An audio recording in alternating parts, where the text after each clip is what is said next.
Today we're going to look at some famous Greeks in the areas of philosophy, math, science, history, and literature. Let's go ahead and head over to Greece. We'll start with the philosophers. Perhaps the most famous of the philosophers was Socrates, known for his axiom, "Know thyself," and his teaching philosophy.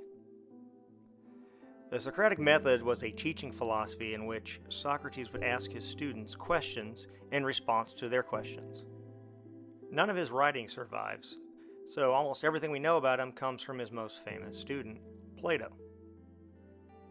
who is known for his book The Republic, as well as for his theory of the forms. In The Republic, he lays out his ideal state, with justice being its ultimate goal. On top would be philosopher kings who were educated and supported underneath by soldiers, with the masses being the commoners who would perform the jobs and functions of a city. He believed that education would help form both the moral basis and the skills necessary for an ideal state. He also explained his theory of the forms. He believed that the material world was imperfect, and there was a perfect immaterial world in which an ideal version of everything existed. So, for example, a chair would have a perfect version of itself in this immaterial world, as any tree would have a perfect version of itself in the immaterial world. He used the analogy of the cave to further explain what he meant. Imagine if someone were sitting in a cave, their back facing the outside. In front of them were a fire and the cave wall. All they could see were merely shadows of what were on the outside world, imperfect versions of what really existed. He would write other things, and he was also the tutor of our next philosopher, Aristotle.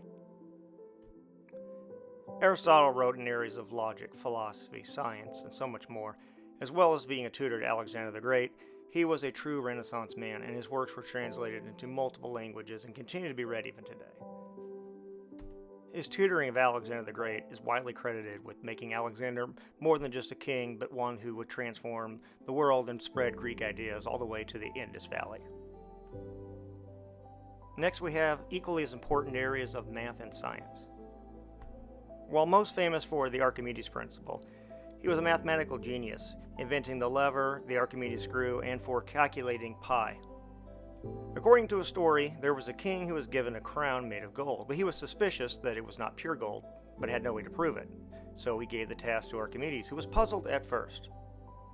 He would then have that moment of realization where he famously sat into the bathtub and then immediately hopped out, exclaiming, "Eureka, he had found it."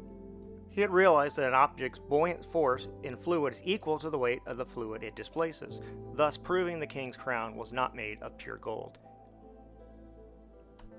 Next is Hippocrates, known as the father of modern medicine, and for the Hippocratic Oath, which famously all doctors still take today.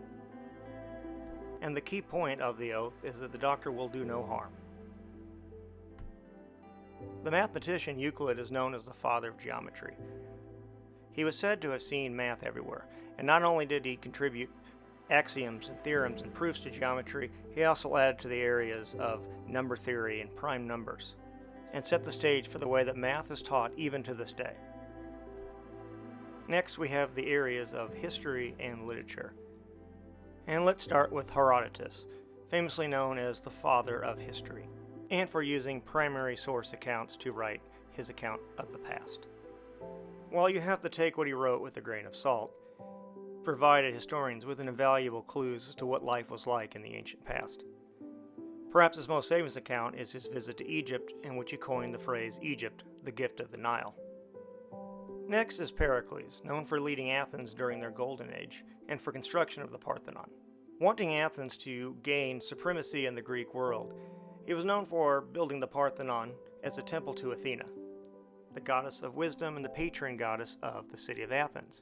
But he's also known for siphoning off money to help build it, which angered some of the Greek city-states, leading to the famous Peloponnesian War of Athens and her allies versus Sparta and her allies, leading to a collapse of Greece democracy and the rise of King Philip of Macedon and his son Alexander.